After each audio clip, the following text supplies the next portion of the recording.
सियावर राम जय जय राम, मेरे प्रभु राम जय जय राम। जय मंगल भवन अमंगल हारी, द्रवहु सुदशरथ अजिर बिहारी। दीन दयाल विरुद्ध संहारी, हरहु नाथ मम संकट भारी। सियावर राम जय जय राम, मेरे प्रभु राम जय जय राम। जय मंगल भवन मंगल हारी, द्रवहु सुदशरथ अजर बिहारी। उमा कहूँ मैं अनुभव अपना, सत्य हरि भजन जगत सब सपना। गंग सकल मुद मंगल मूला, सब सुख करनि घनई सब सूला। कही कही कोटि कथा प्रसंगा, राम बिलो कही गंग तरंगा। सचिव ही अनुज ही प्रिय ही सुनाही, विबुध नदी महिमा अधिकाई।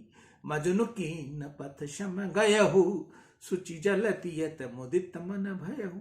जोरी पानी बर मांगू वही, सिया राम पद सहज स्नेही। अर्थ न धर्म न काम रुचि, गति न चहु निर्वाण। जन्म जन्म रति राम पद, ये वरदान नान।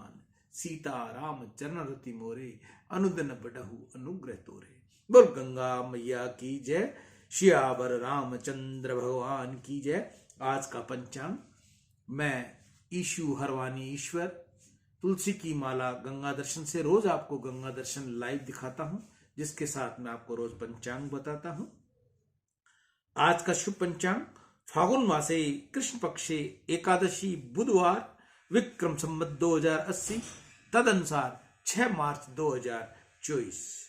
आज एकादशी व्रत जो कल सुबह 7 तारीख तक सुबह है, उसके बाद में फिर वैष्णव एकादशी व्रत रखेंगे। कुछ लोग व्रत आज रखेंगे, कुछ लोग कल रखेंगे। सियावर राम जय जय राम, मेरे प्रभु राम जय जय राम। आज का विषय है श्री रामचंद्र जी का संयम। श्री रामचंद्र जी 3 व्रत हैं। रामचंद्र जी एक वचनी है, एक वाणी है, एक पति व्रतधारी है। राम जी ने जिस तरह एक वचन व्रत को संपूर्ण पालन किया है, उसी प्रकार एक पति व्रत का भी पूर्ण पालन किया है। शास्त्र में एक पत्नी व्रत की बहुत बड़ी महिमा लिखी है। जिस स्त्री के साथ अथवा जिस पुरुष के साथ देव ब्राह्मण और अग्नि को साक्षी रखकर विवाह हुआ हो, उस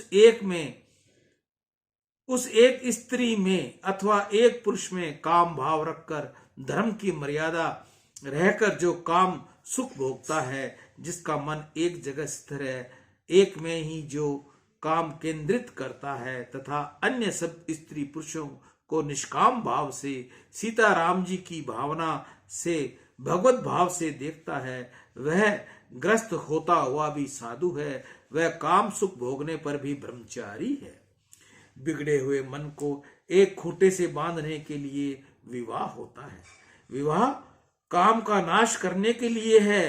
काम ईश्वर की तरह सर्वव्यापक होने की इच्छा रखता है। सुंदरता दिखाई दी कि काम उत्पन्न हुआ, इस काम भाव को एक जगह संकुचित करके काम को भोग कर उसका विनाश करना, यह विवाह प्रयोजन है। विवाह में भोग मुख्य नहीं, आपुत्ति त्याग मुख्य है। इसी से तो विवाह और धार्मिक संस्कार कहा है, और पत्नी को धर्म पत्नी कहा है, भोग पत्नी नहीं कहा।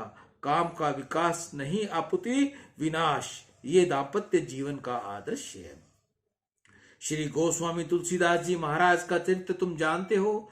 चरित्र में लिखा है कि तुलसीदास महाराज जी पत्नी में बहुत आसक्त थे। तुलसीदास जी महाराज पत्नी में भले ही आसक्त होंगे, परंतु महाराज का जिस स्त्री के साथ विवाह हुआ था, उस एक ही स्त्री में उनकी आसक्ति थी। जगत की अन्य सब स्त्रियों में वह मात्र भाव से देखते थे। उनका मन पवित्र था। केवल स्त्री में आसक्त बहुत थी। पत्नी को पीहर भी नहीं जाने देते थे। एक दिन पत्नी को माँ के यहाँ बुलावा आया। माँ बहुत याद करती थी। महाराज घर में नहीं थे। संदेश देकर महाराज की पत्नी पीहर चली गई। महाराज घर आए तो खबर मिली कि पत्नी पीहर गई है। महाराज से पत्नी का वियोग सहन नहीं हुआ। वह पत्नी से मिलने के लिए मध्य रात्रि में ससुराल जा पहुंचे। चौमासे से वर्षा ऋतु की भयंकर रात्रि थी। नदी में बाढ़ आ रही थी। शव को लकड़ी समझकर उसे पकड़कर नदी पार की। ससुर के मकान के पास आए। मकान में प्रवेश करने के लिए पेड़ के ऊपर चढ़े। लपकते सर्प की डोरी समझ बैठे। उसके आधार पर मकान में प्रवेश किया। वेदांत में रज्जो सर्प का दृष्टांत बहुत प्रसिद्ध है। अंधकार में, अज्ञान में मनुष्य डोरी को सर्प समझ बैठता है। मिथ्या को सत्य समझ लेना।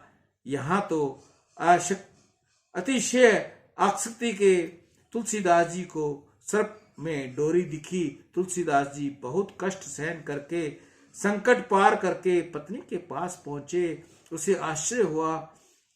उसने चेतावनी दी, हाड़ मास की देह मम, तामे जितनी प्रीत, तिसु आधी जो रात प्राती, अवसी मिटही भव भीत। इस शरीर में क्या सुंदर है। शरीर तो हाड़ मास का लोथड़ा है। इस शरीर में मिलने के लिए तुम इतना कष्ट उठाया, इतनी आसक्ति मुझ में रखते हो। इससे आधी राम जी में रखो तो तुम्हारा कल्याण हो जाए। जहां थोड़ा उपदेश किया कि तुलसीदास जी को ज्ञान हुआ।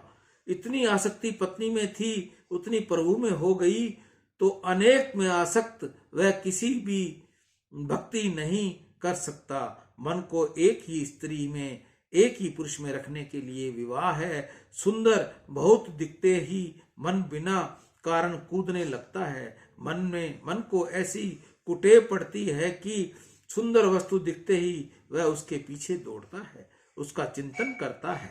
अनेक बार मन ऐसा समझता है कि जिसका चिंतन करता हूं वह मुझे मिल नहीं सकेगी। फिर ऐसा विश्वास कर होने पर भी मन उसी का चिंतन करता है, पाप करता है। सनातन धर्म की यह मर्यादा है कि पुरुष बिना कारण किसी स्त्री को तके नहीं और स्त्री पुरुष को देखे नहीं। आंख से भले ही कोई दिख पड़े, परंतु मन से किसी को न देखना। स्त्री पर पुरुष का चिंतन करे, पुरुष पर स्त्री का स्मरण करे। यह व्यभिचार जैसे ही पाप है, उसकी बहुत सजा मिलती है। कुछ लोग ऐसा समझते हैं कि शरीर से पाप करे तो सजा मिलती है, मन से पाप करे तो उसकी सजा मिलती नहीं। कारण कि मन का पाप कोई देख सकता नहीं। यह समझ खोटी है। मन से किए हुए पाप की भी सजा होती है। सर्वशक्तिमान ईश्वर सबको देख रहा है। यह तो शरीर की भी जानता है और मन की भी जानता है। मन से किए पाप खबर जगत को भले ही न मिले, परंतु ईश्वर को अवश्य मिल जाती है। तन के और मन के पापों को देखने वाला और उसकी सजा देने वाला ईश्वर बैठा है।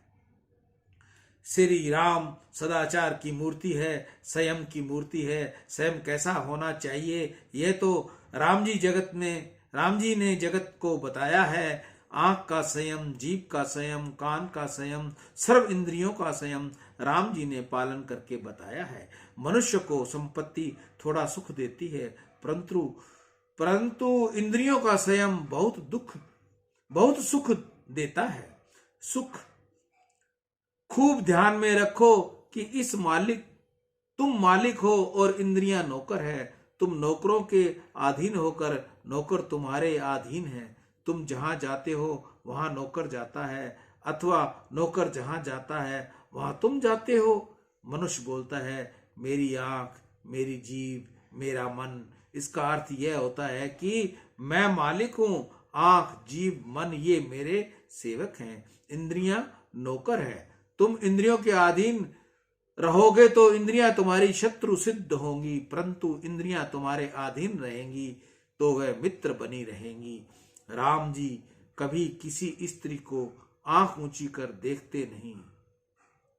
रामचंद्र जी का आंख का संयम अलौकिक है। आंखों में बहुत शक्ति होती है। आंख की शक्ति को मनुष्य नष्ट कर देता है। शक्ति का दुरुपयोग ही पाप है, शक्ति का सदुपयोग ही पुण्य है। मानव की इंद्रियों में प्रभु ने बहुत शक्ति दी है, परंतु मनुष्य बहुलता से उसका दुरुपयोग करता है। सनातन धर्म में मर्यादा बांधी है कि पुरुष पर स्त्री को और स्त्री पर पुरुष को आंख उठाकर देखे नहीं।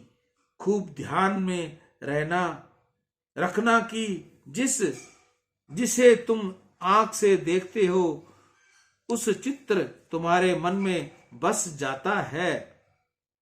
कदाचित तुम हो कि महाराज, तुम कहते हो कि आंखों से देखने से उसका चित्र मन में आता है, तो क्या हम आंख बंद करके चले? आंखें बंद रखें?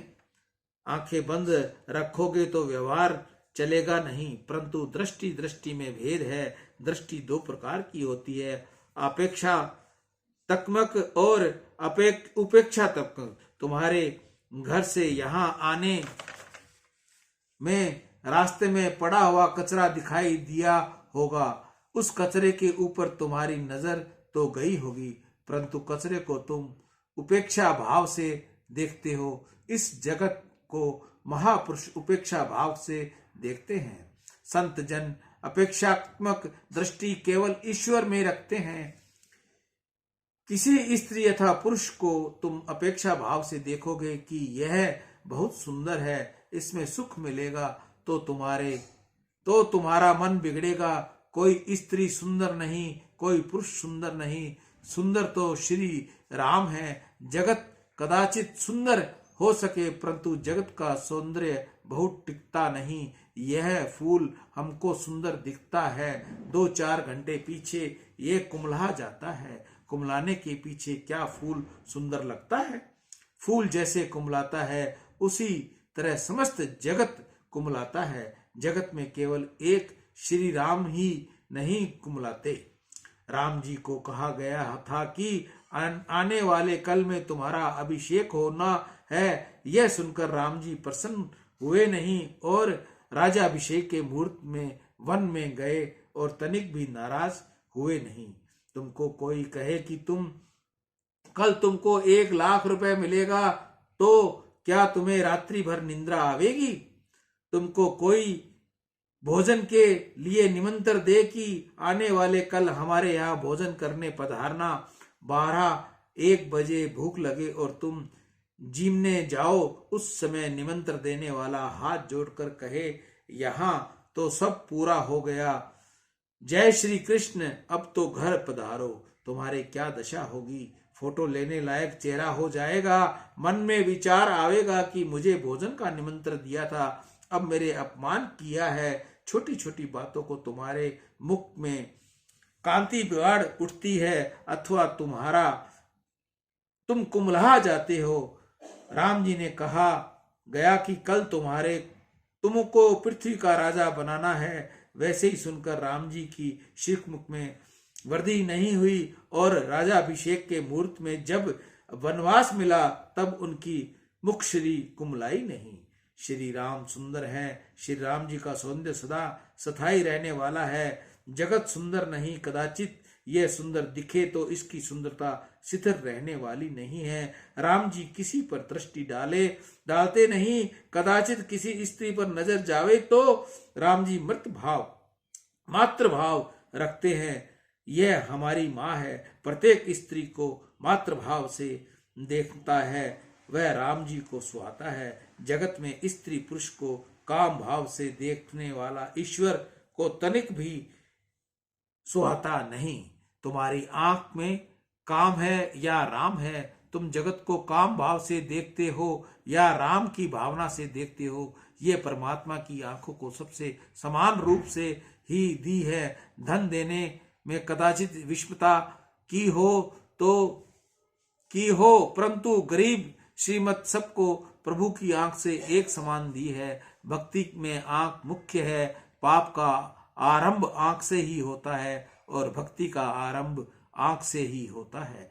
परमात्मा सुंदर है, ऐसा जिसको विश्वास हो गया वह भक्ति करता है और संसार सुंदर है ऐसा जो समझता है वह पाप करता है। जगत खराब नहीं परंतु बहुत सुंदर भी नहीं। श्री राम जी किसी